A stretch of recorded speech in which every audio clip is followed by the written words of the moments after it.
Hello Shubham, मैं आज आपके लिए आहार एवं पोषण के अंतर्गत शैशवावस्था में पोषण की बात कर रही हूँ। तो यहाँ पर शैशवावस्था में पोषण की बात समझाएंगे। तो शैशवावस्था होती क्या है? सबसे पहले प्रश्न आता है शैशवावस्था क्या है। अब जब शिशु जन्म लेता है, जन्म से लेकर, ठीक है, जन्म से लेकर 1 वर्ष तक की अवस्था या 1.5 वर्ष तक की जो अवस्था कहलाती है वो शैशवावस्था कहलाती है। ठीक है, इस शैशवावस्था में बालक के सर्वांगीण विकास हो रहा होता है। ठीक है, इसी ये जो अवस्था है वो उसके पूरे जीवन का आधार कहलाती है, क्योंकि इसी अवस्था में उसके सर्वांगीण विकास होता है और सभी उचित मात्रा में उनको पोषक तत्वों की आवश्यकता होती है। ठीक है, अगर इस अवस्था में उसको सभी पोषक तत्व न मिले तो वो विकट अवस्था भी हो सकती है उसकी, और अधिकतर शिशु की मृत्यु भी हो सकती है। ठीक है, तो यहाँ पर शैशवावस्था में पोषक तत्वों की आवश्यकता बहुत ज़्यादा हो जाती है और इसी अवस्था में उसको सभी पोषक तत्व मिलने चाहिए और जिसके आधार पर उसका लक्षण विकास होता है। और यहाँ पर हम देख सकते हैं कि जो शिशु हैं उनको जो संतोषजनक विकास है उनका, उसको हम किस प्रकार से पहचान सकते हैं। ठीक है, तो पहला हम देखते हैं शिशु के वजन में निरंतर वृद्धि। ठीक है, जैसे हमने लास्ट क्लास में बात की थी कि डिंबावस्था है ना, जब हम गर्भावस्था बात कर रहे थे, डिंबावस्था, भ्रूणावस्था और गर्भ शिशु। ठीक है, अब उस समय जो डिंबावस्था उसमें इतना विकास नहीं होता। ठीक है, उसके बाद भ्रूणावस्था से गर्भावस्था तक का जो गर्भ शिशु है उसका विकास तेजी से होता है। उसके बाद जो शिशु है, ठीक है, जो नवजात शिशु है उसका विकास जो है इस अवस्था में बहुत तीव्र गति से होना शुरू हो जाता है। ठीक है, उसके वजन में निरंतर वृद्धि होनी शुरू हो जाती है। अगर ऐसा ना हो तो हमें तुरंत डॉक्टर को दिखाना चाहिए। ठीक है, दूसरा पॉइंट आता है यहाँ पर लंबाई में वृद्धि। ठीक है, जो नवजात शिशु है उसकी लंबाई भी दिन प्रतिदिन बढ़नी शुरू हो जाती है। ठीक, अगर लंबाई भी ना बढ़े तो हमें डॉक्टर को कंसल्ट करना चाहिए, डॉक्टर को तुरंत दिखाना चाहिए। ठीक है, आप है कि संतोषजनक मल विसर्जन, जो बालक है शैशवावस्था में उनका मल विसर्जन संतोषजनक होना चाहिए, यानी कि ऐसा नहीं हो कि हम कम कर रहे हैं या उनका अंदर मल नहीं बन रहा है, तो भी ये समस्या की बात है। ठीक है, हमें तुरंत डॉक्टर को दिखाना चाहिए। अब उसके बाद गहरी निद्रा। कई बार हमने देखा है कि अगर बालक किसी समस्या से परेशान है तो वो चिड़चिड़ा हो जाता है, रोना शुरू कर देता है। ठीक है, तो जब वो होता है तो हमें पहचान लेना चाहिए कि उसको कुछ समस्या है ना। अर्थात यहाँ पर अगर उसको गहरी निद्रा नहीं आ रही है तो ये भी एक समस्या है, उसको गहरी निद्रा आने बहुत ज़्यादा आवश्यक हो जाता है। जो शिशु है उसको गहरी निद्रा आनी चाहिए। ठीक है, नेक्स्ट पॉइंट है शिशु हमेशा प्रसन्नचित्त हो। ऐसा नहीं हो कि जो शिशु है वो हमेशा उदास हो या रो रहा है या चिड़चिड़ा है, ऐसा नहीं होना चाहिए। वो उसको हमेशा प्रसन्नचित्त हो, हमेशा मुस्कुराता हो, हमेशा मतलब चंचल अपनी अटखेलियाँ करता हो, इस प्रकार का होना चाहिए। नेक्स्ट है शिशु के नीचे वसा के समय में वृद्धि, यानी कि जो शिशु है उसकी त्वचा के नीचे, ठीक है, त्वचा जो है उसकी बहुत सॉफ्ट होती है ना, तो उसके अंदर वसा का संग्रह होना चाहिए उसके नीचे, यानी कि वो हेल्दी होता जाए, दिन प्रतिदिन हेल्दी हो, ऐसा ना हो कि वो सूखे रहे, उसको पोषण ना मिले। ठीक है, नेक्स्ट है मांसपेशियां सब क्या स्वस्थ होनी चाहिए।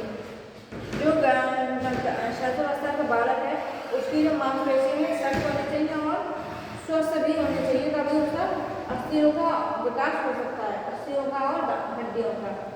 नेक्स्ट हमारा 6 माह तक, जैसे जो शैशवावस्था के बालक होते हैं, ठीक है, 0 से लेकर 6 माह तक, यानी कि जन्म से लेकर 6 माह तक वो उनके दांत निकलना शुरू हो जाते हैं। ठीक है, हमने अधिकतर गौर किया है जैसे कि उनकी जो अवस्था है, इस अवस्था में जब उनके दांत निकलते हैं तो उनको बहुत सी समस्या होने लगती है, तो उनके दांत निकल जाते हैं और 1 वर्ष तक आते आते उनमें 6 से 12 दांतों की संख्या हो जाती है। नेक्स्ट है जो हमारा 6 माह का जो बालक है या बच्चा है, शिशु है, उसको अभी हमने कहा दांत निकलना चाहिए, दांत के साथ साथ उसको बैठना भी, यानी कि वो बैठ भी सके, है ना, बिना सहारे के बैठ सके, और 1 वर्ष तक आते आते, जैसे 9 माह तक आते आते वो खड़ा हो सके। ठीक है, सहारे के साथ खड़ा हो सके। अगर 1 साल का हो जाए तो बिना सहारे के या सहारे के साथ वो चलना शुरू कर दे। ठीक है, तो ये हमारे कुछ लक्षण हैं जिनके आधार पर पता चलता है कि शिशु स्वस्थ है। ठीक है। अब हम देखते हैं कि इसमें सहस्रावस्था में पोषण की क्या आवश्यकता होती है और कौन कौन से पोषक तत्व चाहिए।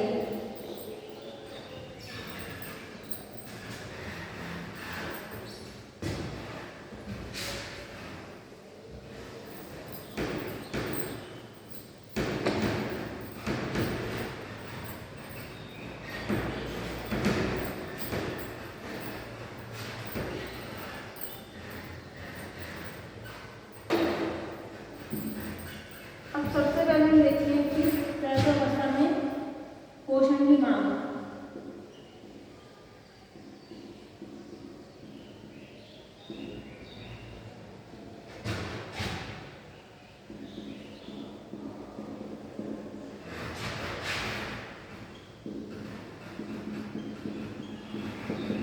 कि हमें कौन कौन से पोषक तत्व चाहिए। तो सबसे पहले आ जाता है हमारा कैलोरी। ठीक है, सबसे पहले आता है कैलोरी। तो हमने इससे पहले हमने जो चैप्टर में हमने देखा कि कैलोरी किसे मिलती है, कार्बोहाइड्रेट, प्रोटीन और वसा, इन तीनों में हमें कैलोरी मिलती है। ठीक है, तो शिशु के आहार में भी कैलोरी का होना, कैलोरी का मात्रा होना अत्यंत आवश्यक हो जाता है। ठीक है, एक संस्था है EAR जिसने 2020 में अपना एक सर्वे निकाला। उस सर्वे में इसने बताया कि इसमें यहाँ पर जो बालक है 6 माह तक, उसको 550 किलो कैलोरी की आवश्यकता होती है। ठीक है, अब वहीं पर वो एक वर्ष का हो जाता है तो उसको 650 किलो कैलोरी की आवश्यकता होती है। ठीक है, अब हमने यहाँ पर देख लिया कि कैलोरी को कितनी आवश्यकता होती है। EAR के उन्होंने 2020 में अपने सर्वे निकाला। इसमें उन्होंने अध्ययन बताया कि 6 माह तक का जो शिशु है उसको 550 किलो कैलोरी चाहिए और 1 वर्ष का जो शिशु है उसको 650 किलो कैलोरी चाहिए होती है। अब हम आ जाते हैं प्रोटीन पर। ठीक है, अब यहाँ पर हम प्रोटीन की बात कर रहे हैं। तो जो स्तनपान करते हैं बच्चे, ठीक है, जो शिशु स्तनपान कर रहे होते हैं उनको उनके शरीर में जो प्रोटीन की आवश्यकता होती है, देख लीजिए यहाँ पर स्तनपान करने वाले शिशु के लिए प्रोटीन कितने चाहिए, 1.2 से 3. ठीक है,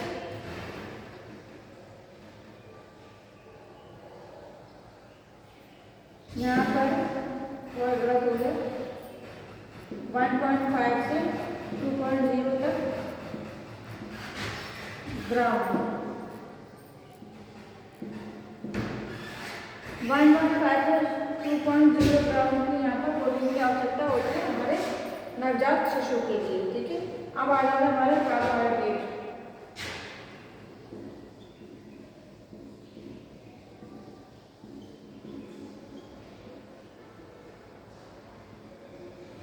अब हम कार्बोहाइड्रेट की बात कर रहे हैं। तो कार्बोहाइड्रेट कितना चाहिए,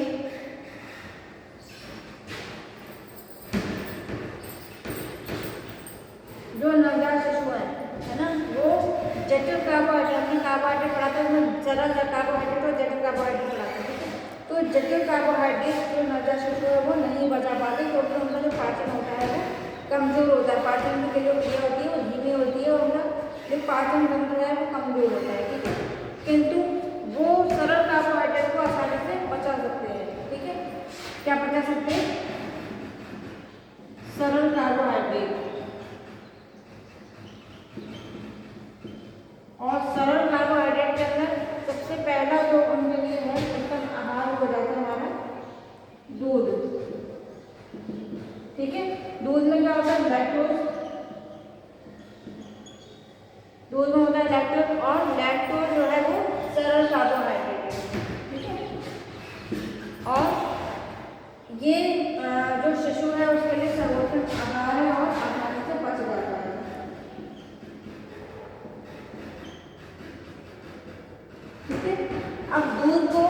एक बालक आसानी से पचा सकता है, चाहे वो माँ का दूध हो या अन्य बाहर से किसी भी प्राणी का दूध हो या डेयरी प्रोडक्ट हो, कहीं का भी हो, वो जो दूध है वो बालक आसानी से पचा सकता है क्योंकि वो सरल कार्बोहाइड्रेट लैक्टोज है।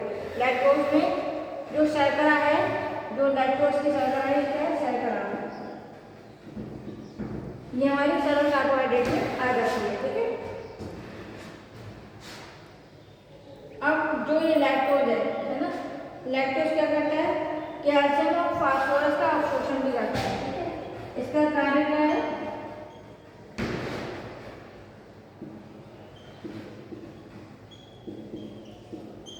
कैल्शियम और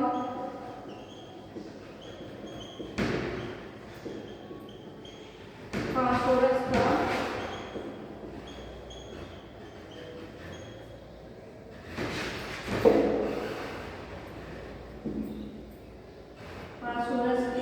अवशोषण में सहायक है।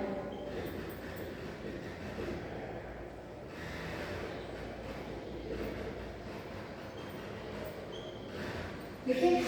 जो सरल कार्बोहाइड्रेट में क्या है? दूध, दूध की जो शर्करा है लैक्टोज, लैक्टोज दूध में पाया जाता है, शिशु के लिए सर्वोत्तम आहार है। इसका कार्य क्या है? जो शिशु है उसके शरीर में कैल्शियम और फास्फोरस के अवशोषण में सहायक होता है, ठीक है। अब नेक्स्ट हम देखते हैं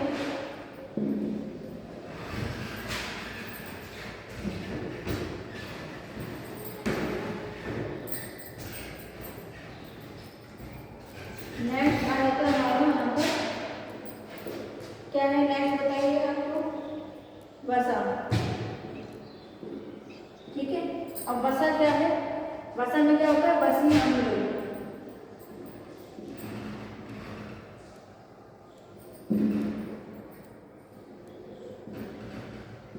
वसा में उपस्थित होता है वसीय अम्ल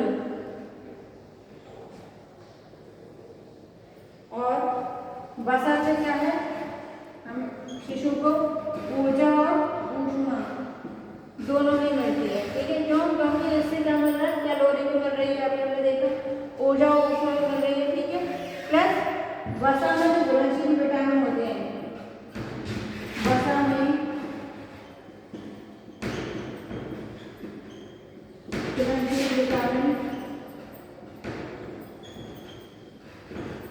ए, डी, ई और के, ये भी शिशु को मिल जाता है और इनका जो वसा है इनका अवशोषण में सहायता करती है, ठीक है। अब हम नेक्स्ट देखते हैं, पांचवा क्या है हमारा? वसा के बाद विटामिन, ठीक है। तो विटामिन, विटामिन क्या है?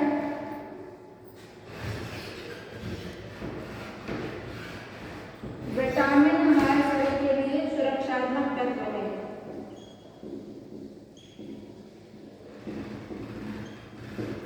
सुरक्षात्मक तत्व है। इससे क्या होता है? इससे हमें रोग प्रतिरोधक क्षमता मिलती है,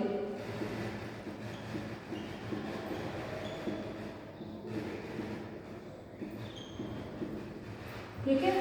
इससे हमें क्या मिलती है? ये है सुरक्षात्मक तत्व, इससे हमें रोग प्रतिरोधक क्षमता मिलती है। जितने भी हमारे विटामिन है, vitamin A, B, C, D, E और के, है ना, तो वो हमने पहले विटामिन वाले चैप्टर में बताया, दो होते हैं, जन्म घुलनशील और वसा घुलनशील। वसा घुलनशील ए, डी, ई, के और जन्म घुलनशील विटामिन बी और सी, ठीक है। तो बी और सी जितने भी हमारे विटामिन है वो उनमें खनिज लवण भी होता है और साथ के साथ सुरक्षात्मक तत्व होते हैं और वो हमें रोग प्रतिरोधक क्षमता देते हैं, जिससे हम जो शिशु है वो विभिन्न रोगों से बच जाता है, विभिन्न संक्रामक रोगों से बच जाता है, ठीक है। अब आता है हमारा खनिज लवण।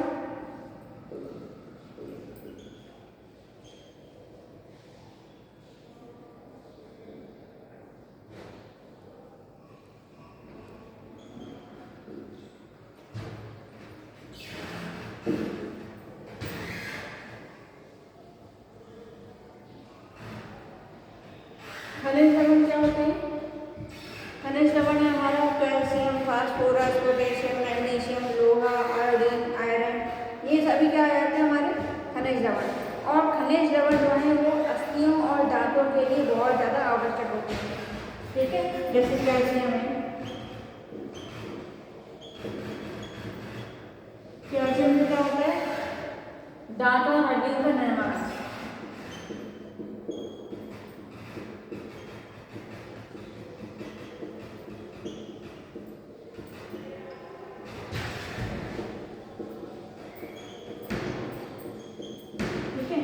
कैल्शियम से दांतों और हड्डियों का निर्माण होता है। फास्फोरस क्या है, वो अन्य तत्वों के साथ मिलकर, जैसे फास्फोप्रोटीन है ना, फास्फोलिपिड, तो अन्य तत्वों के साथ मिलकर हमारे शरीर में अनिवार्य और जितने भी संक्रामक रोग है उनसे रक्षा प्रदान करता है और हमारे शरीर को स्वस्थ रखता है।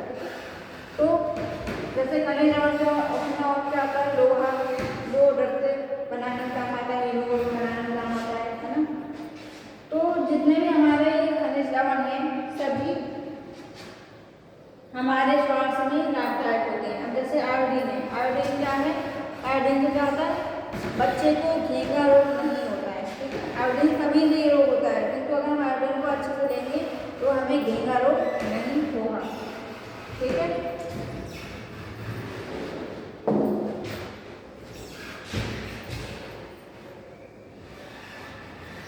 अब हम देखते हैं कि जो सहस्रावस्था में आहार है उसको 3 भागों में बांटा जाता है।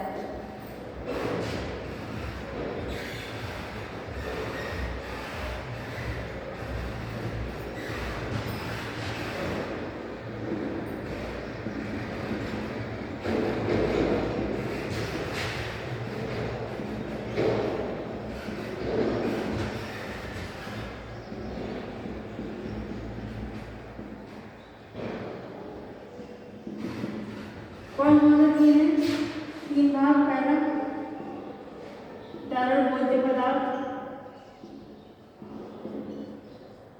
ठीक है। दूसरा आता है हमारा आर्द्र तरल,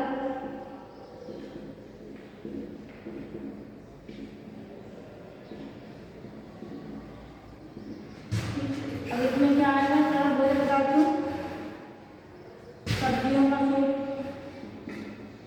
दाल का पानी, दूध, सूप, फलों के रस,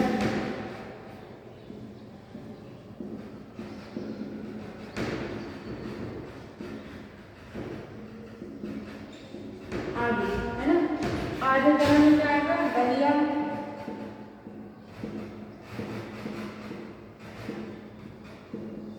खिचड़ी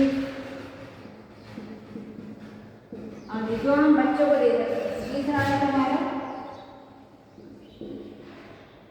ठोस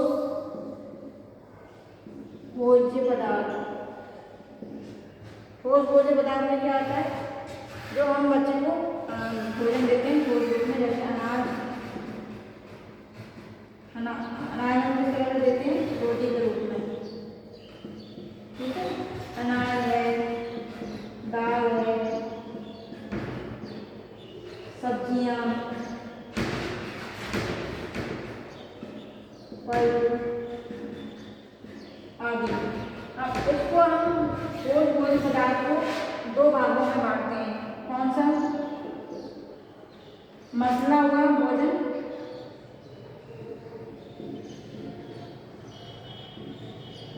मसला हुआ भोज्य पदार्थ, ठीक है।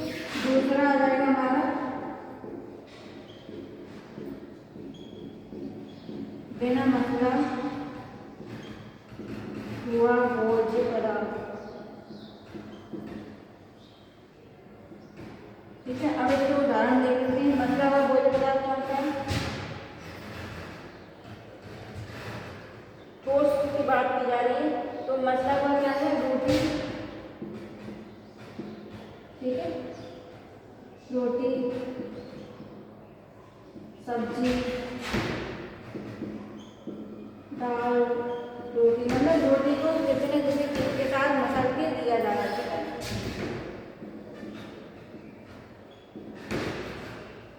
अब आया था बिना मसला हुआ, जैसे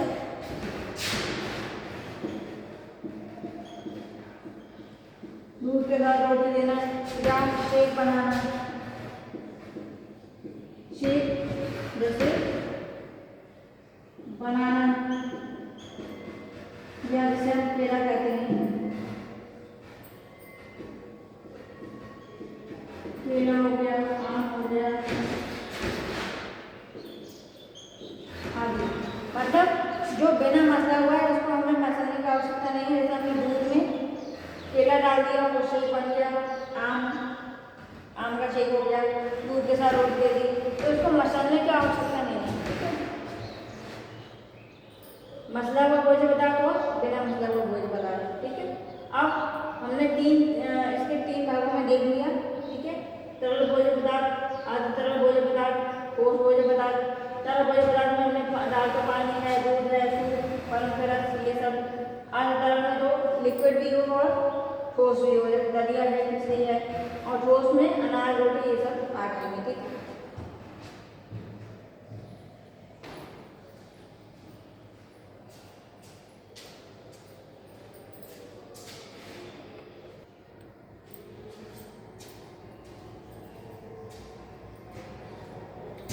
यहाँ पर हम देख लेते हैं कि शिशु में पोषण की आवश्यकता है। ठीक है, अब हम देखते हैं कि वीनिंग क्या होती है। वीनिंग मतलब जो शिशु है वो माता का दूध पी रहा है, उसको जब हम छुड़वाएं तो माता का दूध छुड़वाने की प्रक्रिया जो है वो वीनिंग कहलाती है। ठीक है, तो हम वीनिंग को देख लेते हैं क्या है। वीनिंग वह प्रक्रिया होती है जिसमें धीरे धीरे माता का दूध छुड़ाया जाता है। ठीक है, तथा शिशु को अर्ध तरल भोज्य पदार्थ व ठोस भोज्य पदार्थ खिलाकर उसकी जो शारीरिक मांग है पोषक तत्वों से उसको पूर्ण किया जाता है। ठीक है, यानी कि जो शिशु है वो जन्म से ही माँ का दूध पी रहा होता है। ठीक है, किंतु जो 6 माह के बाद उसकी जो शारीरिक मांग है उसकी माता के दूध से शारीरिक मांग पूरी नहीं हो सकती, जिसके कारण हम उसे बाहरी आहार देना शुरू कर देते हैं। ठीक है, किंतु जो माँ का दूध है उसके जन्म से पहले बहुत आवश्यक है। ठीक है, लाभदायक है, स्वास्थ्यवर्धक है ना। माता का दूध उसके लिए सर्वोत्तम आहार है।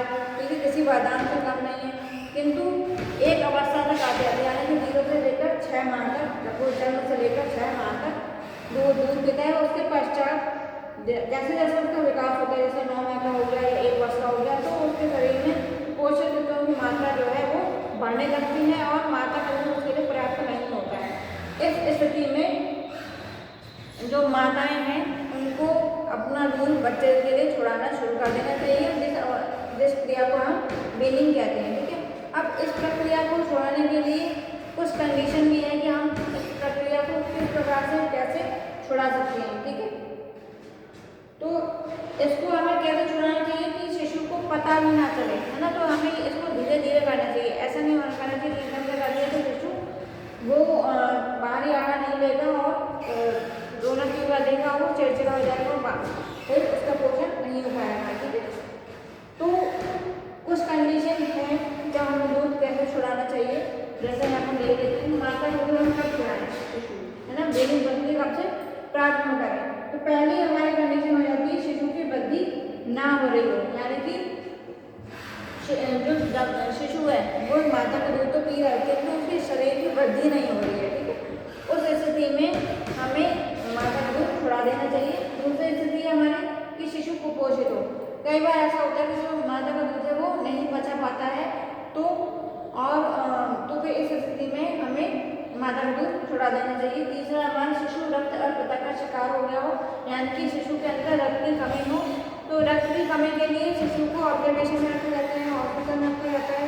तो हॉस्पिटल में जब माँ का दूध उसको नहीं दिया जाता, उसको हॉस्पिटल का आहार मतलब उसको संतुलित आहार डॉक्टरों की सलाह पर दिया जाता है, जिस प्रकार का वो सरल आहार ले, इस प्रकार से उसका रक्त की कमी भी पूरी की जाती है। ठीक है, नेक्स्ट शिशु का पेट माता के दूध से नहीं भरता, यानी कि जो शिशु है जन्म से लेकर 6 माह तक का है या उससे बड़ा है, उसका पेट माता के दूध से नहीं भर रहा है, तो हमें अतिरिक्त जो डेयरी प्रोडक्ट होते हैं या किसी अन्य प्राणी का दूध भी हम इस स्थिति में दे सकते हैं, जिससे कि उसका पेट पूरा भर जाएगा। माता में कोई संक्रामक बीमारी हो, अब नेक्स्ट न्यू पॉइंट। ठीक है, तो इसमें जब माता में कोई संक्रामक बीमारी होगी, जैसे एड्स है या कैंसर है या क्षय रोग है, संक्रामक बीमारी जो जैसे माता से दूसरे उसके बच्चे में आ जाती है, यानी कि प्राणी से प्राणी में आने वाली बीमारी संक्रामक बीमारी कहलाती है। अगर माता में ऐसी कोई बीमारी है तो माता का दूध बच्चे को नहीं पिलाना चाहिए। ठीक है, तो ये विषय यहाँ पर क्लियर हो जाता है, समझ में आ गया।